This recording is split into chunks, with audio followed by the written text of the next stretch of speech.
Hi, and welcome to Pop and Locke. I'm Natalie Dowzicky. And I'm Landry Ayres. We're going to dive into no other than inspired show, Black Mirror. The science fiction anthology series creator Charlie Booker asked, if technology is a drug, and it does feel like a drug, then what precisely are the side effects? Today we are going to pick the 5 scariest episodes for libertarians from the series, starting with the most realistic to just the downright eerie. In the studio to help us is Peter Suderman, features editor at Reason, and Paul Matzko, technology and innovation editor, as well as Building Tomorrow podcast host here at libertarianism.org. Thanks for joining us, guys. Thanks for having me. Beer. Now, before we get started counting down which episodes we think are the most particularly scary for libertarians, what makes these dystopian scenarios scary for libertarians in particular, do you think? I guess what I found frightening for libertarians is that they all of the episodes that we're going to talk about today, at least, end up suggesting that technology is a means of control, and that it is a vehicle for loss of personal choice, and that technology, in some cases, often decoupled from government, but in some cases often, in other cases being used by government, technology is on its own something that robs us of what I think is sort of the fundamental libertarian value, which is individual and personal choice. And these episodes are all built around the idea that technology is inescapable and that once it has you in its grip, you can't get away from it. It's fundamentally pessimistic, right? Like, I whether or not you're a tech and innovation person like myself, libertarians tend to be optimists. We're optimists about human beings. We're optimists that if you let free people to make personal choices, they'll do cool, fascinating, good stuff with it. On the net, I mean, you're always going to have bad apples. But on the net, we tend to be optimists. And specifically when it comes to tech and innovation, each of these takes a tech or a set of technologies and says, we're going to imagine the most nightmarish possible vision of it being used to the absolute umpteenth degree in a horrific way, right? It's the most negative possible imagination with very little positive imagination work going on. Like, we know as libertarians that the history of economic growth tends to be to make things better, right? We have more and better things every generation because of technologically powered innovation. This is a world in which that's not true. Technology is going to destroy the good stuff we have. Watch out. Well, yeah, I definitely think that Black Mirror is feeding into our tech panic, or robots are overtaking the world, and like they're taking that to an extreme, like Paul just said. So what kind of criteria are we going to be using to evaluate these episodes? What are specific things we're going to look towards that are worse than others? Well, I think, as Peter mentioned, the loss of the ability to choose, so and there being sort of that top-down level of control and the pervasiveness of the technology. I think one of the strongest ways that challenges technology to grow is when it is usually decentralized and there's a lot of options. It forces competition. And we don't see a lot of that in the technology that's examined in Black Mirror. Everything tends to be very monolithic in the way it's portrayed. And I think that is part of what makes the technology involved so fear-inducing. It's a show in which there appears to always be only one technology company making any given product, and right, in which everything is a monopoly, and no one ever seems to think that that's weird. Now, I get that impression, right? There's a sense in which Google and Facebook and some of these companies really sort of like, well, you assume that basically everyone that you meet is using Google. That most people are on Facebook. I should note I'm not. But you know, it's a reasonable assumption. But it is a show that takes that to an extreme, and just sort of assumes that technology is inherently monopolistic, and that, again, that not just that everyone uses it, but that it is inescapable and unavoidable. And the show is always framed in a way that they give you just enough information for it to suggest that perhaps maybe a company's involved in this, maybe it's state mandated, and there's some higher power that people can't opt out of it in some way. But they never give you enough reassurance to know that perhaps this isn't, in the world of the show, as big a problem as this one storyline that uses it provides. So I think that's another reason that it can be kind of scary, is it doesn't give you quite enough to make a completely qualified evaluation of the whole world of the show.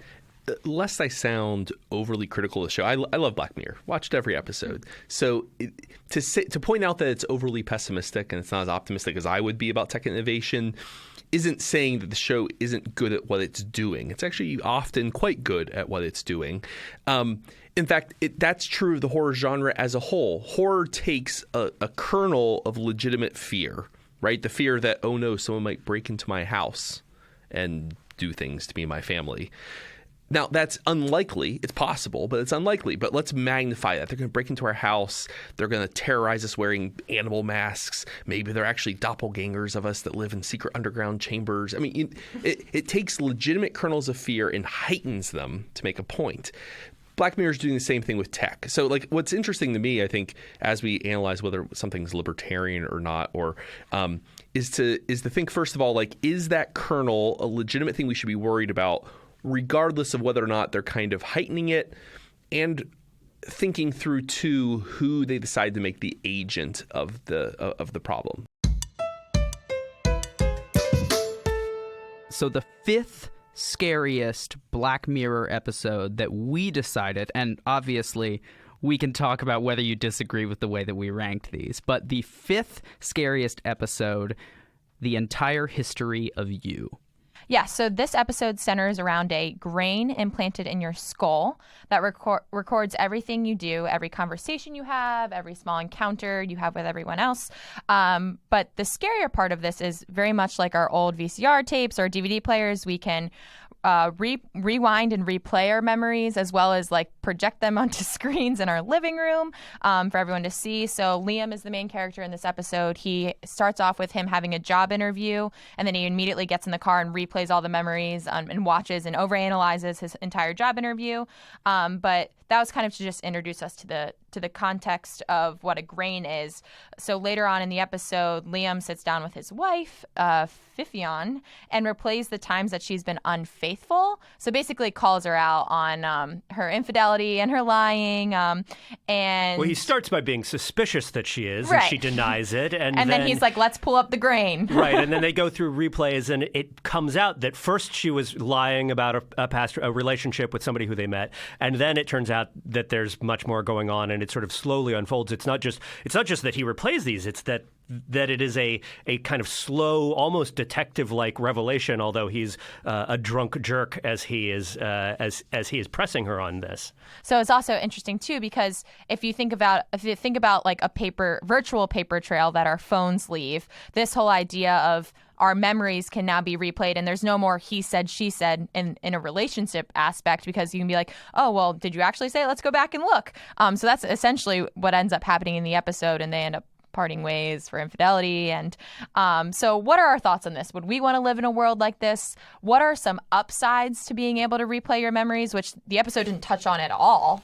Yes, I want to live in that world. And here's why. Because, again, this is the most pessimistic possible scenario involving someone who's essentially peak-level obsessive-compulsive. He's not a nice person, right? He's not the person you want to be married to. Let's be frank. Because and those people exist in this world, and they still are constantly interrogating their partners. Have you been faithful?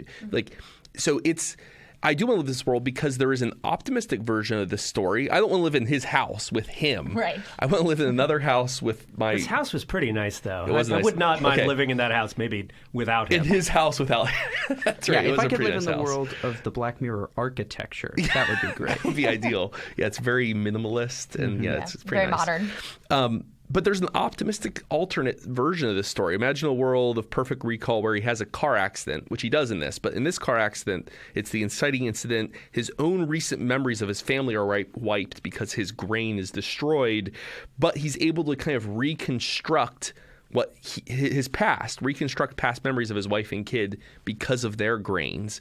And so rather than losing through amnesia his entire past, who he is, he can recapture part of that. Right? Like, that's the optimistic scenario. This allows you to reforge, to protect connections that you have with your loved ones. So there's the heightened scary version, but hey, think about the optimistic scenarios. I want to live in that world where people have that kind of recall. Do you think people would be more honest in this world or more upfront, knowing that someone could pull the card on them like, oh, let's take it to the grain? Well, I mean, we can ask that right now. Are people more honest in Britain because there's CCTVs everywhere versus the U.S.? I mean, in a sense, there's a social recall because of the prevalence of surveillance in the UK that we don't have in other countries. It's an interesting question. I don't know. As a journalist, I definitely want to live in this world because I'm constantly trying to record things, and it's a pain. And also, if you could say go confront politicians by just saying, "Here's what you said." No, this is what you said to me. We've got it on the grain. It's all recorded right there. I mean, I think it would change. A lot of my job, a lot of the world of journalism, very specifically, but also just generally, it would change how businesses operate. If there was never any, I should say not never any, but if it dramatically reduced the potential for a lack of clarity about instructions, you wouldn't have all of these meeting notes that are like, wait, what did we actually decide there? Who said that? Did we really mean that? Is this just a mistake in the notes? And so, I think in a lot of ways that sort of recall would actually be pretty valuable. And the other thing that this episode doesn't get into is that social conventions develop around technologies to mitigate the likely problems. And now they have, to some extent, suggested that there is a social convention of when people get together, almost like when people get together now and they end up playing YouTube clips for each other. They just end up kind of going over stuff that's locked away in their grains, in their heads. But they don't. It's the argument that develops between Liam and his wife is presented like the kind of argument that no one has ever heard of before, that this has never happened in the history of the world, in a world where nearly everyone has a grain in which all memories are recorded perfectly. It's as if no one has ever dealt with this problem before, and that's just a weird thing. We have this now with social media, which is that there's a lot of interactions that people don't like, and we haven't solved all of them. On the other hand, we do have a lot of conventions, and a lot of people have ways of dealing with them. They're expected. People aren't like, oh, this guy was a jerk to me on Twitter, or I got piled on today. I've never heard of that happening before. What do I do? This is a hellscape. Instead, people are like, yeah, I had to block a lot of people. It was pretty annoying. I'm thinking about maybe I will switch my account to private, something like that. There are responses that develop. And one of the things that Black Mirror does is it always presents these technological problems as kind of essentially novel, even in worlds where they kind of shouldn't be. You think of the evolution process that you're describing on social media. First, think about I joined Facebook in 2007. The first generation of Facebook users they didn't guard what they put on at all. And I count myself in this, like pictures of yourself drinking or goofing around, society, people developed defense mechanisms, responses, social norms in response to this technology. People are a lot more guarded than they used to be. We'd expect this to be the same in this world, but it's like it's imagining this technology dropping like Facebook did in 2007 with no evolutionary process towards. Right, it's the first time anyone's encountered the grain, the first time anyone's encountered social media. So it's not a very realistic world in that regard. Or perhaps they're still pretty early on in the adoption, so they're just learning everything that comes from it. Yeah, but you'd expect grain. I mean, these grains are pretty advanced. I mean, we're not like prototype first time. Everyone has this.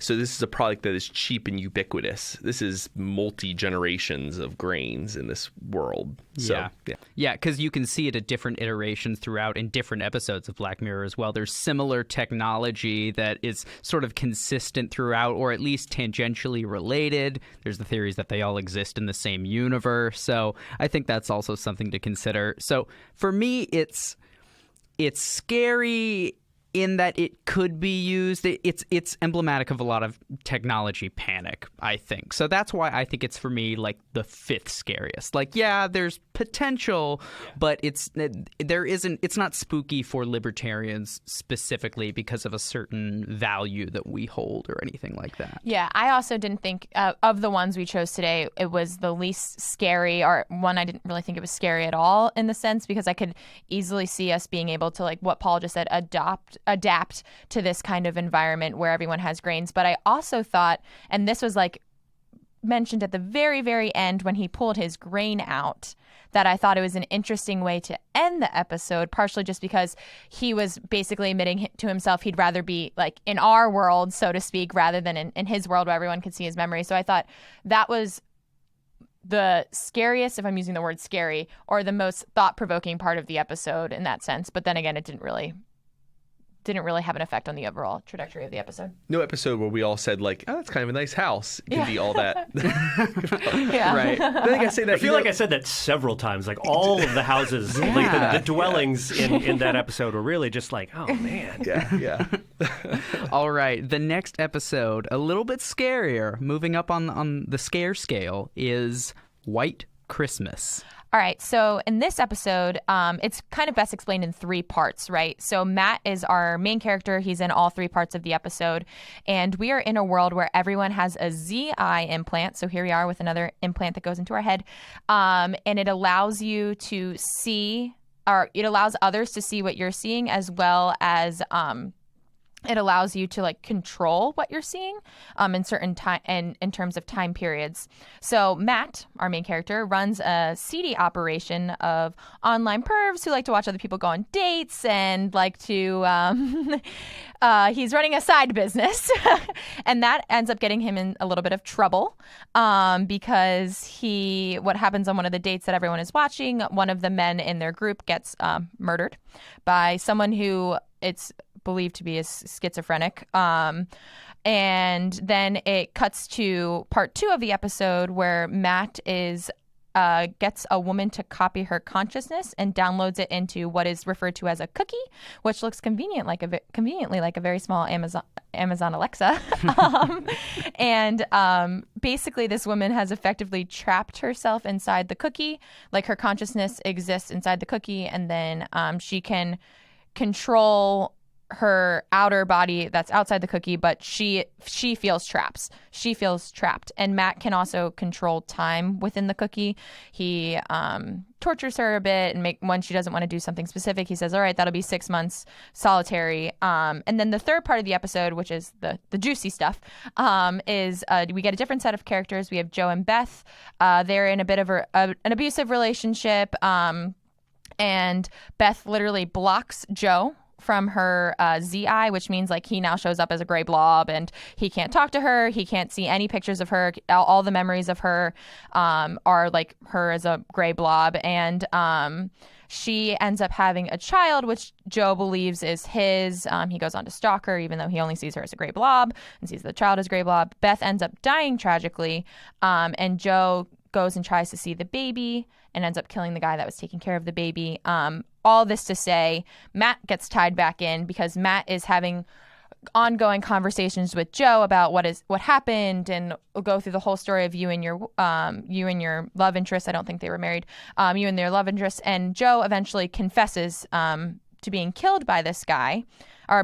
Joe confesses to killing the guy, and then we realize that we were in Joe's cookie, essentially, and that Matt manipulated Joe into eliciting a confession. So then we get zoomed back out into the real world where Joe is effectively punished for his confession to murdering someone. So it wasn't even his confession, right? It was his Sims, his copy's confession. So what they did was they convicted somebody based on pressure tactics in a simulated world against a simulated copy of that person. And so the original human being never admitted to doing the crime that the original human being did. And it's a somewhat scary vision of a criminal justice system in which yourself can be turned against you without your knowledge or your acceptance. Absolutely. And I think it's also, from an interesting standpoint, too, the idea that this was subtle, but the idea of like manipulating time with your consciousness or your not self inside the cookie, because what we saw is like a few minutes was what I think Matt said 5 years to Joe. So it took 5 years to get that confession out of Joe's cookie self. But it literally, he just manipulated time. Whereas like if we think about how we interrogate people now. We're in for 17 hours or so. To Joe, that felt like 5 years. So I think that was also a very, very interesting case. There's a critique there. I think it's a little more subtle, but there's a critique of isolation, of criminal justice, of, we put people in solitary confinement, and there's all kinds of research which suggests our perception of time is relative, and you put someone in solitary confinement, it itself can be a form of torture if you leave someone in there long enough. This just amps that up. So that's a real issue. You can drive someone crazy to confess, to do to manipulate them. It's a power play using solitary confinement for a few days or weeks or even hours. Well, here, what happens if you could ramp that up to eons for these cookies in this space? So there's a kind of a critique there of our criminal justice system as well. It also points to, again, we have a kind of societal evolution or lack thereof problem here, which is, so imagine in this world, people are creating digital slave clones of themselves to run, to be their personal Alexa, which is what happens to the one lady, or they're to extract confessions. Don't you think people would have noticed? Again, it's a world in which it's novel to these people that this is an ethics issue of some kind. She seems unaware of what she's just done. The lady who's the one who was originally in the cookie was completely unaware. When she woke up in the cookie, she was like, "What's going on?" And one of the reasons she was tortured for 6 months in confinement was because she didn't understand why she was there. Right, which if she had, you would expect the clone would know everything she knows. So we know she's completely unaware that this is a thing that even exists. The criminal, he's like, what? You mean you cloned me and got a confession? I've never heard of that before. Well, I think it's interesting because at one point they do show the woman after she has installed her cookie, and she seems to have no reference that what is going on inside the cookie is actually personified as her personality. So it's almost as if perhaps the way that we're viewing the technology is from a sort of magical realism is I think the wrong term, but it's the fact that that's not maybe what the technology was created as, was to create a personification of this person that will function and do these tasks, but that if we take this part of your brain out and we put it in there, then it can do all of these things, but there is some plane and a way that we don't realize that that's actually creating another almost sentient being inside the cookie. Yeah, the implication I got from it was just that the companies know and are hiding it from the consumers, as if Apple's Siri was actually a real, effectively a real life person, an intelligence on par with human beings. But Apple, of course, has presented Siri just as a kind of robotic assistant who we don't have to worry about. You don't have to worry about insulting your Siri. You don't Siri have to worry. Have rights. It doesn't have rights. Doesn't have feelings. It's not a thing that you have to worry about. And the suggestion here is actually, what if she did? It asks us to suspend belief, and I suppose in this case, I'm struggling to suspend belief that you could have a world in which these detectives are like, yeah, crank it up, and this wouldn't get out that's what's going on here. There's a lot of people involved in these companies and these processes. Word would have gotten out, and you would expect in this world there would be an AI rights movement. There would be people recognize it. There would be a push for laws limiting their use and when you can use it, when you can't use it. Whether these simulacra are allowed to be used for, what they can't. This is a world in which none of that's happened. No societal evolution at all. It just got hit up, covered up. I find it requires me to suspend too much of my own belief. I also think it brings up the topic of isolation as punishment that you brought up, Paul. It raises that a little bit more towards the end when we see that you can block people not just as individuals, but that perhaps some people can commit crimes so egregious that they'll receive an almost a literal scarlet letter on themselves that isolates them and allows everyone to see them as a blocked out blob, and that sort of isolation, even though they can somewhat interact, and that is another extreme that can be used as punishment. It's isolation essentially that you know what you're missing. It's isolation that you're walking around, you see everyone else interacting there, you're a blob to them, no one respects you, no one says hi to you, none of that interaction, but you see it all happening almost like you're watching it on TV and people are just walking on by, which happens to Matt at the end because he gets, even though he helped what we're assuming are detectives elicit this confession, he is still being punished for his earlier earlier involvement. And he thinks that he's going to get off from helping the detectives out. And they're like, oh, nope, sorry. Everyone's blocking you. Like, this is your new normal.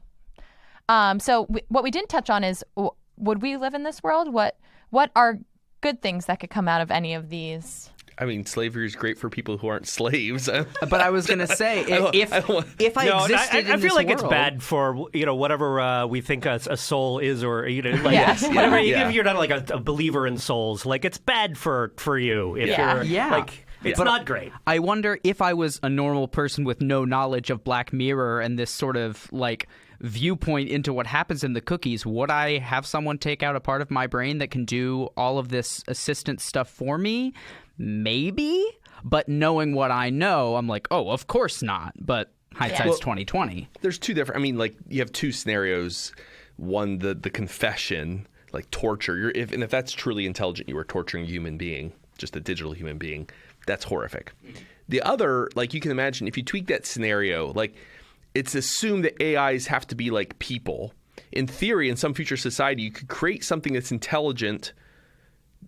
And again, this is a permeable line, like what counts as full artificial intelligence, what passes as a Turing test. But we assume that intelligence must look human and must be driven by the same desires as human beings. And we know that's the assumption because that's how they get AI in this world. It's extracted from human beings. There's a possibility for AIs that enjoy doing what the one does, controlling the house. I mean, maybe not extracted from a person, but is a super intelligent Siri inherently necessarily unethical? I don't know about that. I also think that they kind of overlooked opportunities that are suggested within the world to create a nicer and better life for these AIs. And like, on the one hand, I certainly would not subject a copy of myself to a kind of unlimited slavery, right? Where the only thing that they can do all day long with no rest and no break is just manage my life and be my kind of person. That seems awful. I wouldn't do that to me. On the other hand, we know that you can create virtual environments. We know that you can have people give them something to do that isn't just managing a person's house or their life. And why couldn't you have 6 or 10, a team of yourselves, all of which live in a beautiful Black Mirror style mansion and have access to whatever they want. The rest of them work an hour a day, and then the rest of the time they can write novels, or they can or play video games, or do whatever it is you would be doing during your leisure time, and actually perhaps even have more enjoyable life than you might. Yeah. I think I might subject myself to that. I'd be down. Landry's like, I'm signing myself up. Knowing that they would be perhaps even happier than I am. It's like anything's possible in this space, but because we're Black Mirror, we're just going to imagine the most horrific possible possibilities, not the good potential. Right. Well, because the beings that are in the cookies are, well, one's like she's in just basically a control room that's all white and there's nothing there but like a white bed, and then the other scenario with Matt and Joe is they're in like an old rundown cabin. And it doesn't seem to have like much electricity. They're like, it's just not an ideal, a Black Mirror architectural beauty. They're in very bleak scenarios. But why not create that idealized world? And one problem you would have with it would be that you might get lonely. Now you would have perhaps many of yourselves to talk to, but also there appears to be kind of no internet in the traditional sense, no kind of connection between all of these simulated beings. And so why can't they talk to each other and be friends with each other? And again, to bring up a different science fiction work, Neil Stephenson's new book, Fall, imagines the development from being one, actually kind of from proto-being one, of a whole world of virtual people who build a society essentially inside a bunch of servers as humanity migrates into the server afterlife. And it's a fascinating and much more, it's also a 1,000-page novel, but it's a fascinating, much more detailed look at how that might work. And he doesn't suggest that there would be no problems or that everybody would be perfectly happy all the time. What he does suggest is that that society would develop, people would have friends and family and sort of normal lives and expectations, and that there would be ways that it would resemble, not perfectly, the world that we live in now. Can I offer a non-tech related reason why this is a world I want to live in? Absolutely. It's a world that has John Hamm in it, and I'm a John Hamm stan. Call me Our a world hamster. has John Hamm. That's true, a hamster.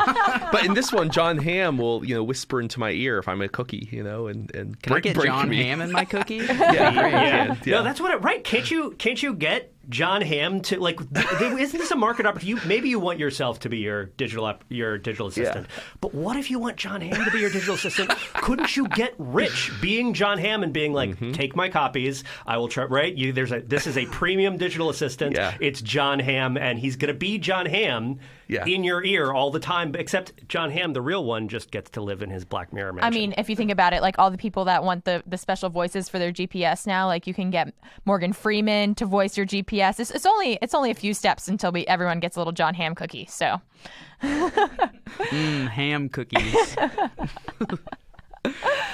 all right. So let's move on to the next episode. So our next on the list is going to be 15 Million Merits, and this is from the first season. Correct. This is only the second episode that came out, originally released in the UK. So in a world where most of society, as we can see it at least, must cycle on exercise bikes in order to earn currency called merits and perhaps power their world, we see Bing, who meets Abby, and he actually convinces her to take part in a American Idol X Factor like talent show in order to escape this world around them. However, after doing so, and after essentially being drugged, the only offer of escape that she's given is to appear in an adult entertainment show by one of the producers.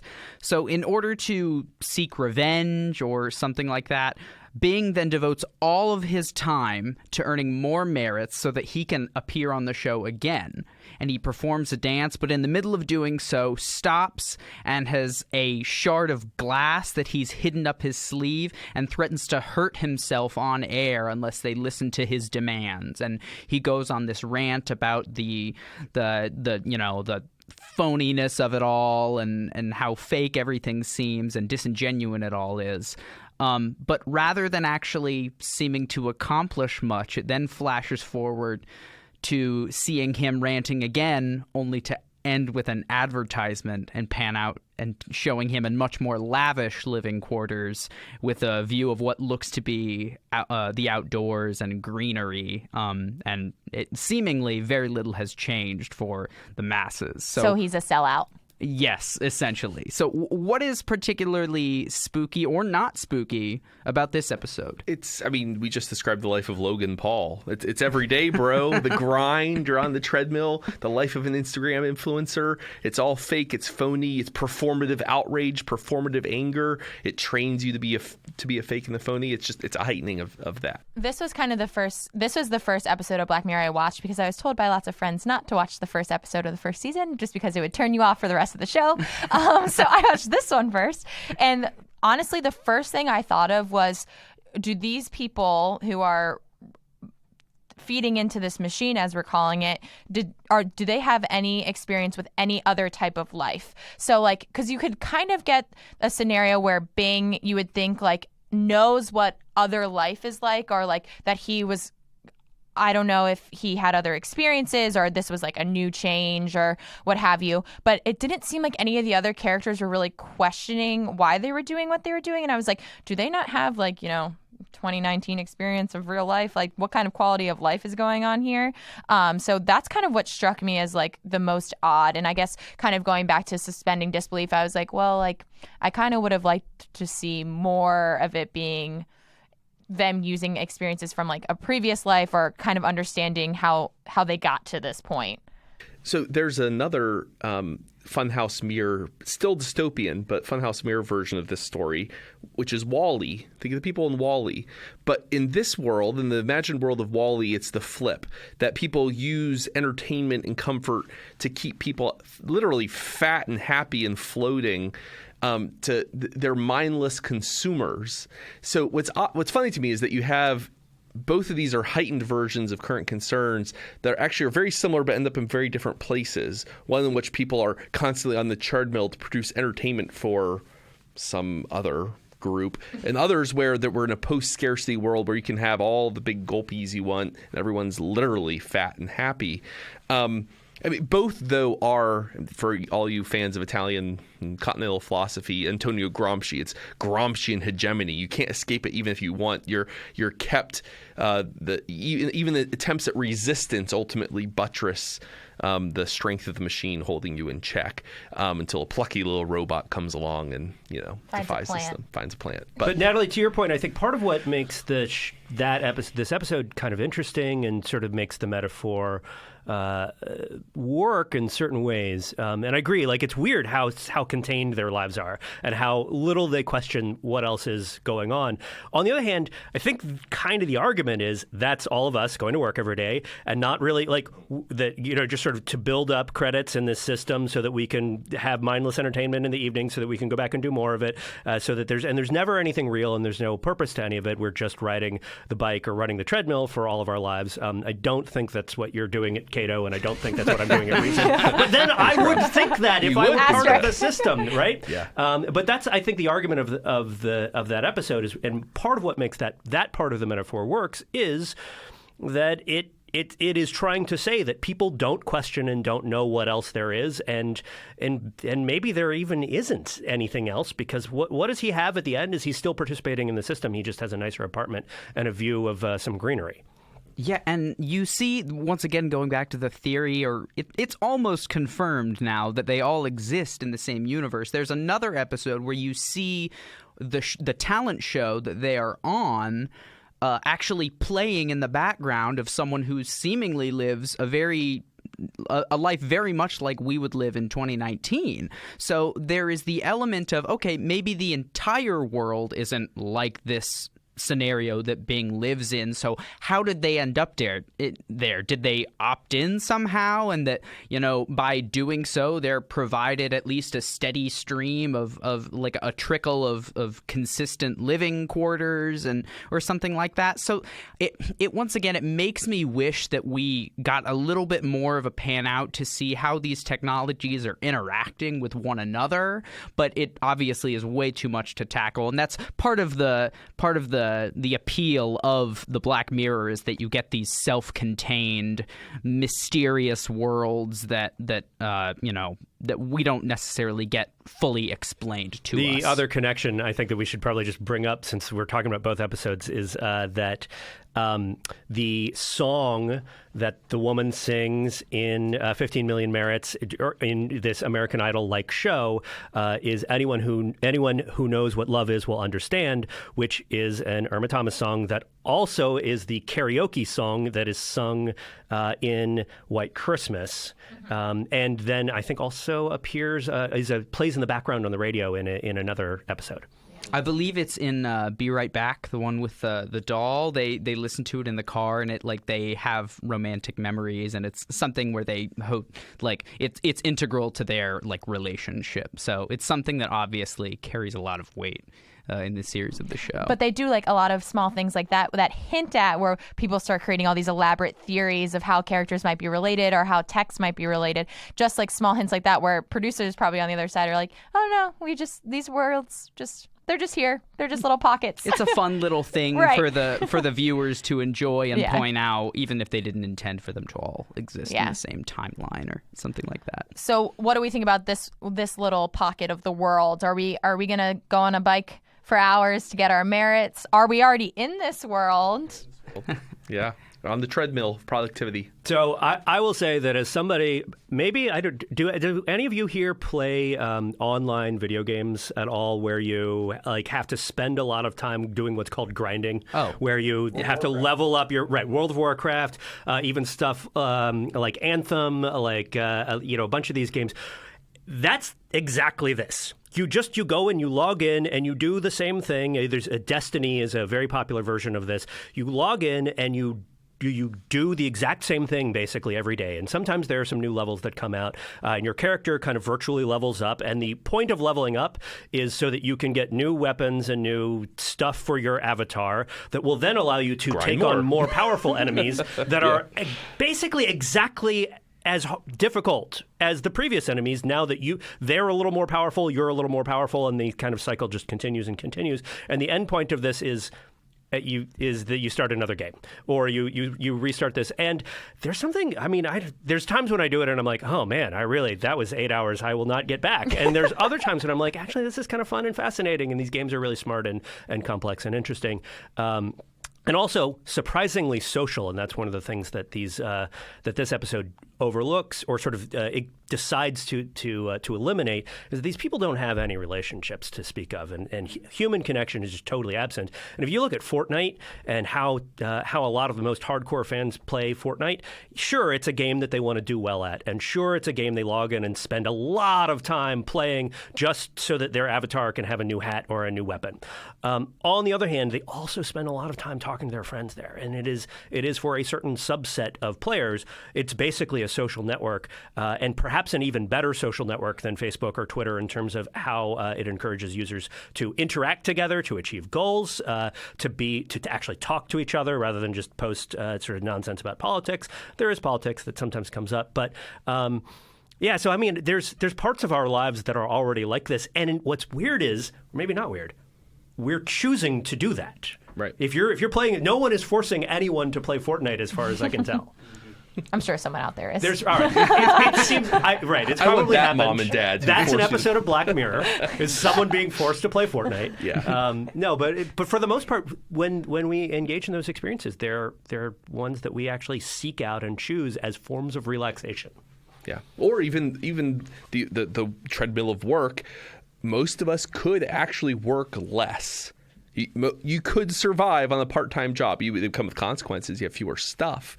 But there are people who opt out of working. They're beach bums. They're climbing bums, like the dude who climbed Yosemite, right? Like, there are people who opt out of work, and they're fine with that. But most of us choose to work. We choose to work as much as we work. Why do we climb on the treadmill? Well, because of the relationships at work with coworkers, relationships with family. We're able to support a family using them. The things that we do it because we choose to do it, and because we enjoy it. We find meaning at work. Actually, when people stop working, the rate of mental illness, depression, elderly who work live longer. I mean, so. They're framing it as like, here's this meaningless, empty treadmill. Well, that we're all on, and yes, we all are, but they take out all the good stuff about the treadmill. That's what makes it so spooky. Yeah. All right, so let's move on to our next episode. So we're going to hit on White Bear. We have two episodes left, so White Bear will be the next.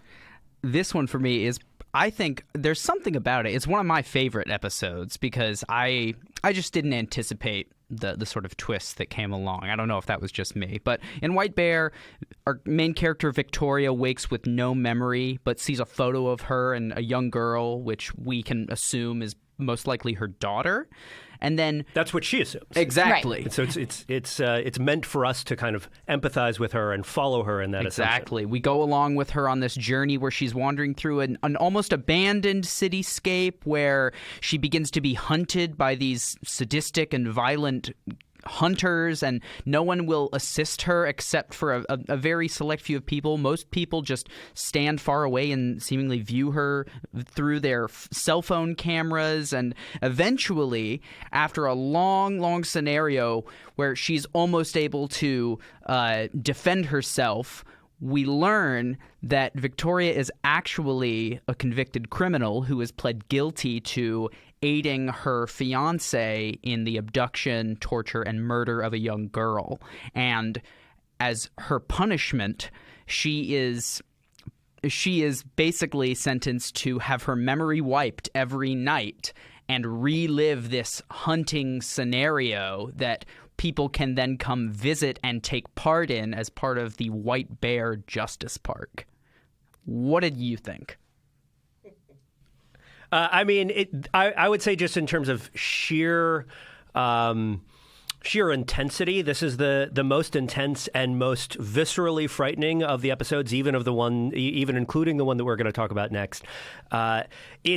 It's a fascinating kind of thought experiment. At first, you think it's a fairly straightforward critique of social media because people are following her with their phones, and this is her. She walks outside and she sees all these people in the windows, and they've all got their phones and they're taping her, but they won't talk. And then there's of course the hunters that are coming after her as well, and so the hunters are just the people are taping awful acts, are there, and they seem to be excited when the violence gets worse. And at one point, she's told by somebody else that there was this signal that went across the television, and after it, most people snapped, and people realized that they could just do anything they wanted because there were no rules anymore. I mean, kind of it is very similar to a description we've heard a lot of how people act online, which is, oh, wait, you're online, you're anonymous, there's no rules anymore.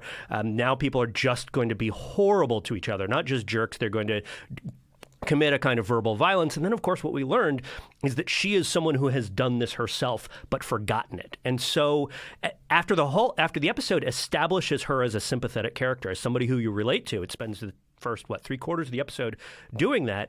In the third act, what you find out is that the person who you're supposed to feel like, oh, this is me, and I can relate to just being horrified by all these things people are doing to me online. No, actually, you did it first, and you've just forgotten. And you are part of the problem, and this system has been set up to punish you for being just as bad, arguably much worse as all of them. And there's a kind of circularity to it, and the twist that is really fascinating. And the twist implicates the viewer. It is like, no, wait, you think social media is horrible? It's horrible because you're horrible on social media. Well, and you also have a certain having an amusement park as we bay for blood, the rise of online outrage culture. We get a visceral thrill off of hunting down people who sometimes people do outrageous things worthy of outrage, but sometimes someone makes a mistake and we define that person by the mistake and then we go after them for digital blood. And so it's critiquing that people would turn that into an amusement park. You buy a ticket to go to Disney World, like you'd buy a ticket to go to the White Bear Corrections amusement park, whatever they call it.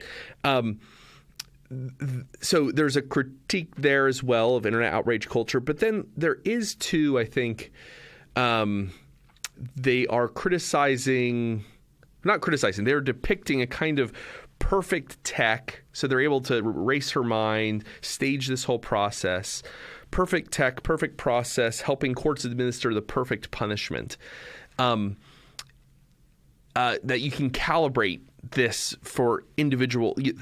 I don't know. There's something there that is off-putting to me. That's assumed that you can individualize punishment in this way, and then invite the public to come in and participate in this kind of perfect mob justice, technologically enabled perfect mob justice. I think what was most, terrifying to me was more so what they were saying about groupthink. So, this is essentially an entire episode on groupthink in the sense that these people are videoing and they're enjoying it, right? They're not there just because their neighbor there or because that's how you fit in. They're really buying into this type of system, which is scary in the sense that I would have loved to see after we got that twist, someone standing up and being like, oh, this, maybe this is bad, or maybe this is off-putting, Paul just said. But I think the entire episode is more of a larger conversation about groupthink and how it ties to, we were saying, ostracizing someone on social media for something they tweeted, or and then the mob comes after them, right? Just because someone famous or with a blue check, whatever. Did either of you guys? As I was watching it, I felt a little uncomfortable in a post-Me Too moment because I kept wondering if she had been gaslit or controlled by her fiance. I don't know if they meant those to hint in that direction, but that's what it felt like to me. And that might be because I'm looking through. I don't remember picking up on that when I watched it years ago when it first came out. But now it almost feels like I felt bad for her, not just because she was supposed to be the point of view character, because I kept wondering, is he she's complicit, sure. but was she being controlled into participating into this crime? I think that's really interesting, and I think that's what makes it a little bit scarier, perhaps, is, that hindsight that we have. I know that her case is very much based on a real case that happened in the UK of a couple that did this to a child. So I can't say that I don't think that was the scenario. I can't speak to it perfectly, but I think that's really interesting and brings up some of the issues that if this is something that can be used and tailored to specific people, what's the prevalence of it? Is it only saved for these very, very violent and who gets – is it really just this one judge that they identify that gets to determine this punishment and who gets it?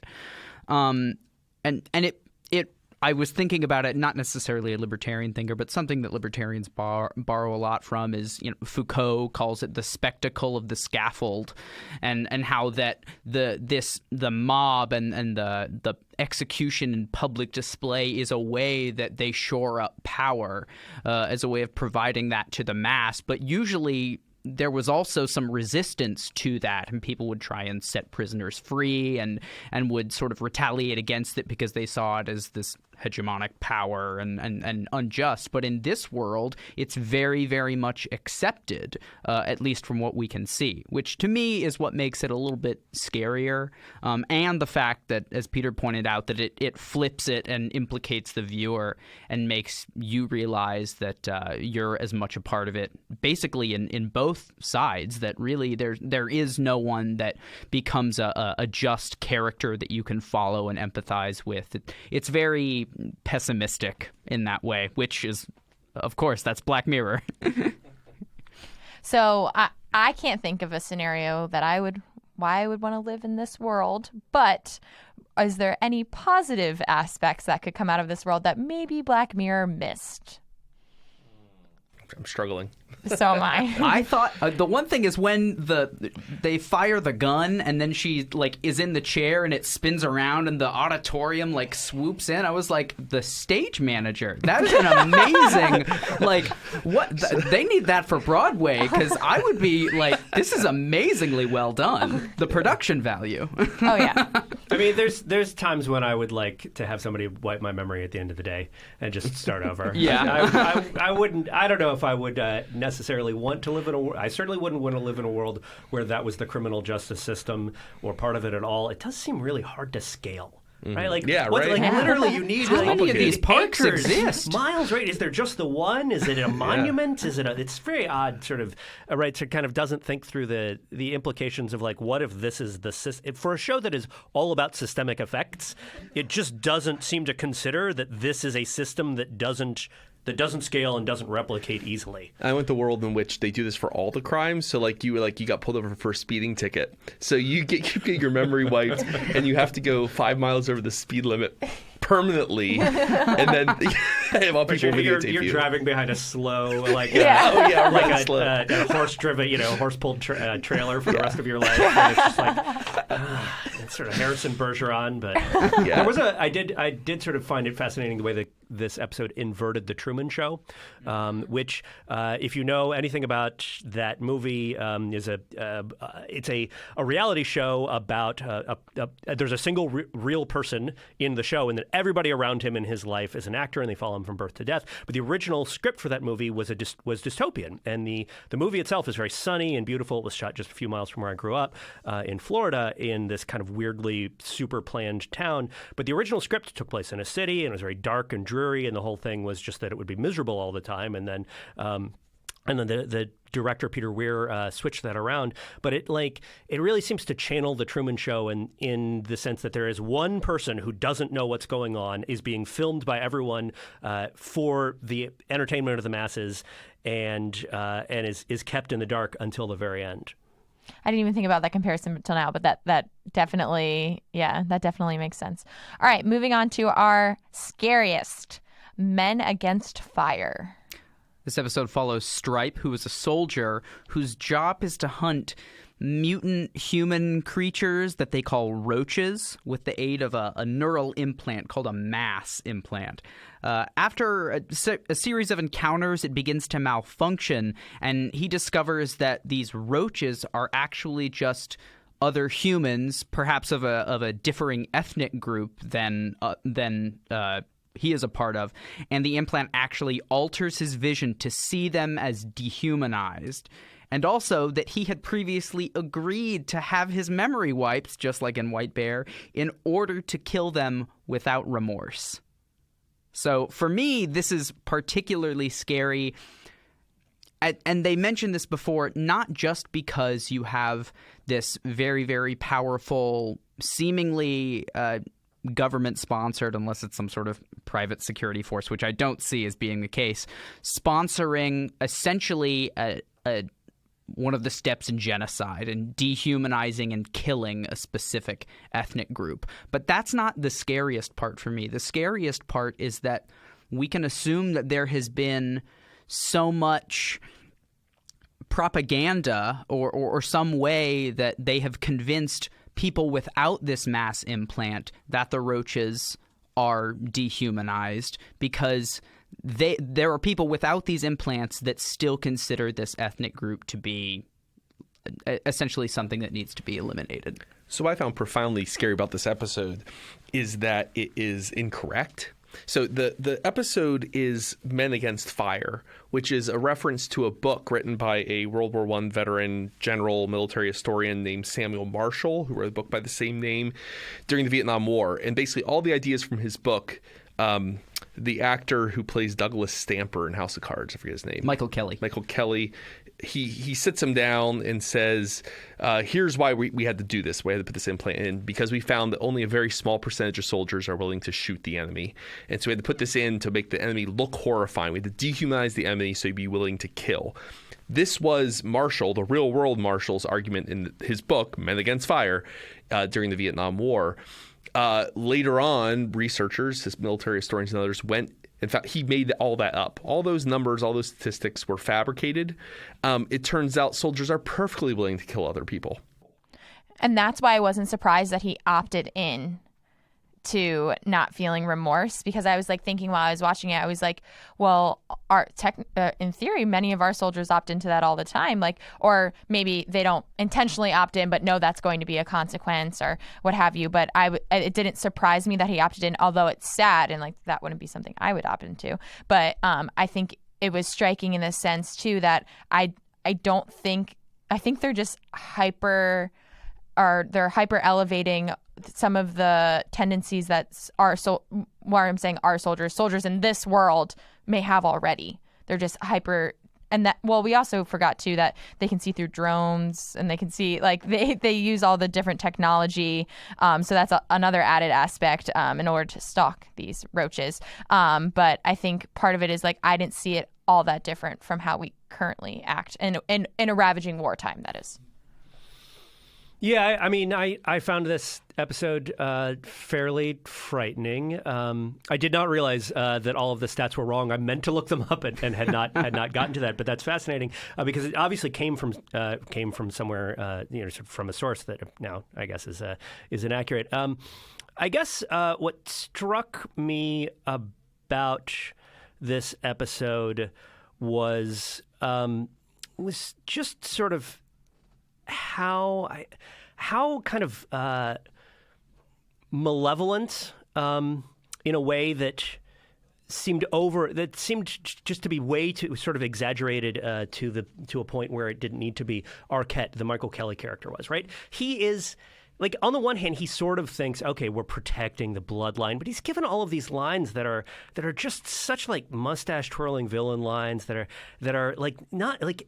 And there is I think a better episode in which you actually have a Michael Kelly character who is vaguely sympathetic, who is making an argument that is not one that is designed to repulse you, but is one that is like, look, we have to protect our home. We have to protect our people. These, what we could call them invaders, for example.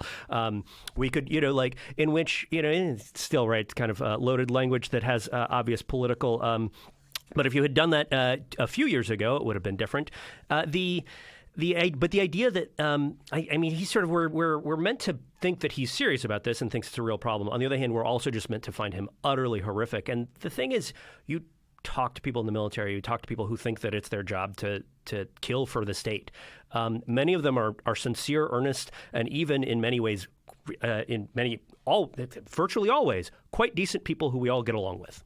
And they have reasons that are not just sort of like, oh, I'm a monster for doing what they do. And Kelly's character is a monster in a way that I think, in some way, like it's meant to heighten the metaphor. It's sort of the metaphorical impact of the episode, and it actually ends up weakening it in a way because he's such a cartoon character. So do we think this world for Men Against Fire is somewhere we would want to live, or are we already kind of living in it but don't know it as much because we're not as active? None of us are active military members. We're not active in that world, or what do we think? I don't want to live in this world at all. Nope. No, it's terrifying. It's a big zero. It's terrifying for every reason. There's not anything in this that I am interested in like being part of. I don't want the possibility of the government erasing my agreement to do something. I don't want the possibility of soldiers who are manipulated by government authorities in ways that sort of change what they see in order to get them to kill people who are living amongst us. I don't want ethnic cleansing of any kind for any reason, nope. Whether it is aided by technology or not. I'm pretty against all of this. It all just seems sort of horrible. I mean, it's a good episode. It sort of does what it needs to do. It's a little bit simplistic and on the nose in some ways. But no, I don't want to live in.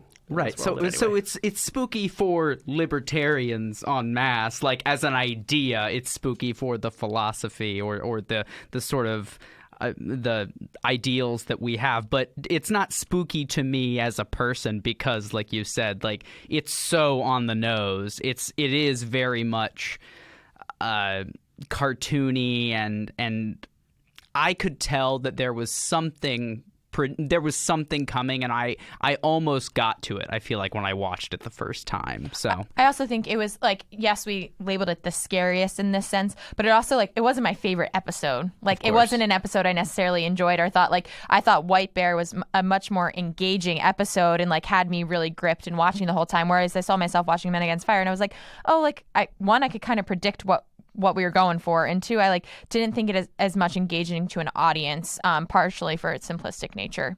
I guess we should ask, are there any honorable mentions, episodes you find particularly spooky or something like that you would have included in your top 5, or a favorite one we didn't include? Yeah. Or even things that you think are great for libertarians that you could be like, this is a really great world for libertarians. Nothing comes to mind. Though I would almost say that I know it's not Black Mirror, but the antithesis of Black Mirror is the Philip K. Dick show on Amazon, which is another science fiction anthology that I think does more to portray the positive aspects of technology. Not always. It's not just sort of a relentlessly happy and positive show. Right. I don't want to portray it that way. But it's a little more interested in the ways that technology makes our lives better. I think, one of my favorite episodes was the most recent, oh my gosh, the social media one. What is this? Nosedive. We didn't talk about it today because I was just more so on social media and I really like the actress in it. But besides the point, I think they did an awesome job with the movie, which we didn't touch on, Bandersnatch, which was like a Black Mirror spinoff. And that was all about it was one of those, you experience it and you create your own movie and you can decide what the characters do. So it was a larger discussion on self-worth, self-evaluation, being able to control the scenario that was going on for the characters. So I thought that was interesting, and I would have liked to talk about that one more too. Thanks for listening to Pop and Locke. There are a lot of great episodes of Black Mirror we didn't get to cover. Some you might even find spookier than we did. Let us know what you thought on Twitter. You can follow the show at Pop and Locke Pod. That's Pop, the letter N, Locke with an E, Pod. Make sure to subscribe to us on Apple Podcasts, Spotify, or wherever you get your podcasts. We look forward to unraveling your favorite show or movie next time. Pop and Locke is a production of libertarianism.org. To learn more, visit us on the web at www.libertarianism.org.